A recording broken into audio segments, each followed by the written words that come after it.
Maswerteng umaga po mga ka-STL. Narito na po ang resulta ng STL Bulacan para sa araw na to, first draw November 23, 2024. Araw ng Sabado, naway ang mga natayan niyo pong mga numero kanina ay manalo nawa ngayong umagang ito, 11 AM. Kaya kunin niyo na po yung mga tickets. Narito na po ang resulta. Ang mga numerong nanalo sa STL Bulacan ngayong umagang ito, November 23, 2024, 11 AM. First draw result, 38 at 16 in exact order. Sa lahat po ng tumaya kanina para sa first draw ng 38 at 16, congrats po sa inyo. Panalo po kayo. Again, 38 at 16 in exact order.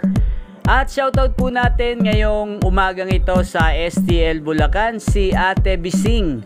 Ate Bising ng Bulacan, shoutout po sa iyo. Naway, swertehin ka po ngayong araw na to sa STL Bulacan. At sa lahat po ng mga taga Bulacan dyan, shoutout po sa inyo. Naway, nasa maayos po kayong kalagayan. At inyo pong napanood ang resulta ng STL Bulacan sa channel na to, Roderick Hernandez TV. Maraming salamat po sa patuloy nyo pong panonood at pagsuporta sa aking channel. Huwag pong kalimutang mag-subscribe. Thank you for watching. Magkita-kita pong muli tayo mamayang 4 PM.